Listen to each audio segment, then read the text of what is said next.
Hello students, welcome to my channel study with hello Suman. आज की इस वीडियो में हम लोग कवर करने वाले हैं प्रश्नावली 6.1 का 6.1 का ये लास्ट क्वेश्चन है, क्वेश्चन नंबर 6। बहुत ही इंपॉर्टेंट क्वेश्चन है और इस टाइप के क्वेश्चन आपके एग्जाम में आते हैं। लेकिन यहाँ पे देखिए, जो क्वेश्चन आपको दिया गया है इसमें आपको डायग्राम नहीं दिया हुआ है। डायग्राम आपको अपने से बनाना पड़ेगा। तो कहीं ना कहीं इस टाइप के क्वेश्चन काफ़ी इंपॉर्टेंट हो जाते हैं, क्योंकि उसमें आपका डायग्राम का भी रोल रहेगा। डायग्राम अगर आप सही बना पा रहे हैं तभी आप इस क्वेश्चन को सॉल्व कर पाएंगे। यानी कि कहीं ना कहीं बहुत इंपॉर्टेंट क्वेश्चन है ये सब चीज़। ठीक है, तो देखिए सबसे पहले यहाँ पे हम लोग क्या करेंगे, डायग्राम को बनाएंगे इस क्वेश्चन के अकॉर्डिंग। क्वेश्चन को पढ़ के आपको डायग्राम बनाना है और डायग्राम बनाने के बाद आपको इस क्वेश्चन को सॉल्व करना है। ठीक है, तो देखिए क्वेश्चन नंबर 6 क्या है, ये लास्ट क्वेश्चन है इस चैप्टर का। इसके बाद हम लोग नेक्स्ट चैप्टर में आएंगे। यह दिया है कि एंगल एक्स वाई जेड जो है वो 64 डिग्री है। यानी कि एक एंगल बनेगा जिसका मान आपको दिया गया है 64 डिग्री है, और एक्स वाई को बिंदु पी तक बढ़ाया जाता है। यानी कि एक्स वाई एक रेखा है। यानी कि मान लीजिए ये एक रेखा है, ये एक्स हो गया और ये वाई हो गया। अब इस रेखा को क्या कर रहे हैं हम लोग, पी पॉइंट तक बढ़ा रहे हैं। ठीक है, देखिए आप लोग स्केल से करिएगा, मैं अभी पेन का यूज कर रहा हूं। तो देखिए सबसे पहले एक्स वाई एक लाइन है जिसको पी बिंदु तक बढ़ाया गया है। अब क्या करेंगे, दी हुई सूचना से एक आकृति खींचिए।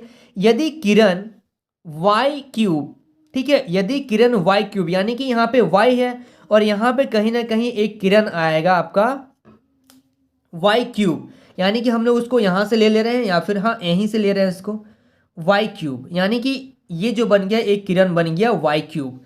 ठीक है, comma angle Z Y P को समद्विभाजित करती है। एंगल जेड वाई पी, ये जो है एक एंगल बनेगा हम लोगों का जेड वाई पी। इस एंगल को क्या कर रहा है, ये देखिए ये जो एंगल है ये जेड वाई पी, इस एंगल को क्यू वाई क्यूब जो है विभाजित समद्विभाजित करती है। यानी कि बांट रहा है इस एंगल को। तो हम लोग को बताना है एंगल एक्स वाई क्यूब और प्रतिवर्ती क्यूब वाई पी प्रतिवर्ती, यानी कि इसका बाहरी वाला ये छोड़कर पूरा बाहर का बताना है। अच्छा, यहाँ पे एक चीज़ दिया गया था हम लोगों का एक्स वाई जेड जो था, ये एंगल जो था वो 64 डिग्री दिया हुआ है। ठीक है, चलिए अब यहाँ से हम लोगों को इसको सॉल्व करना पड़ेगा पूरा। ये हम लोगों का डायग्राम बन गया है। ठीक है, क्या क्या बताना है आप लोगों को समझ में आ गया और क्या निकालना है वो भी समझ में आ गया। तो निकालना है हम लोगों को एंगल एक्स वाई क्यूब और प्रतिवर्ती निकालना है हम लोगों का क्यूब वाई पी। चलिए अब हम लोग बात करते हैं। सबसे पहले अगर हम लोग देखें, ये एक क्या बन रहा है, ये एक रैखिक युग्म बनेगा अगर किसी एंगल को लेंगे।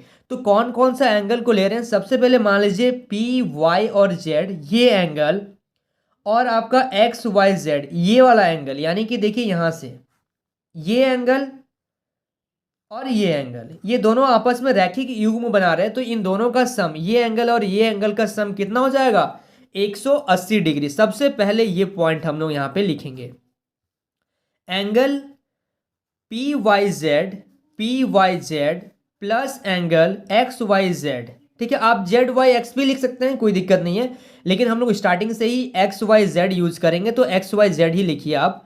इन दोनों का सम कितना है, 180 डिग्री। अब हम लोग को मालूम है एक्स वाई जेड का जो वैल्यू है, एंगल का जो कोण है वो कितना, 64 डिग्री। यानी कि यहां से हम लोग लिखेंगे angle P Y Z plus X Y Z के जगह में आप 64 डिग्री लिख दीजिए, इक्वल टू 180 डिग्री। तो यानी कि एंगल पी वाई जेड बराबर 180 डिग्री माइनस 64 डिग्री, यानी कि आपका आ गया 116 डिग्री। यहाँ तक समझ में आ रहा है आप लोगों को, कोई दिक्कत नहीं है। यानी कि हम लोगों का आ गया पी वाई जेड, ये जो एंगल आ गया, ये पूरा जो एंगल आ गया वो आ गया 116 डिग्री।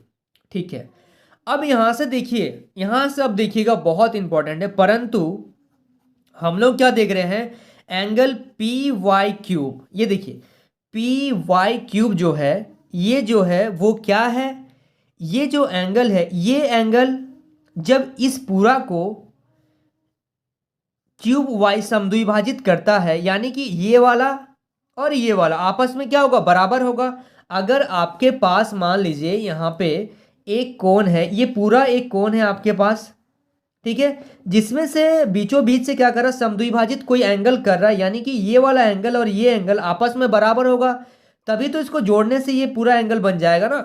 तो यहाँ पे पी वाई क्यूब जो है वो बराबर होना चाहिए आपका किसका, जेड वाई क्यूब का, एंगल जेड वाई क्यूब का, ठीक है, बराबर होना चाहिए।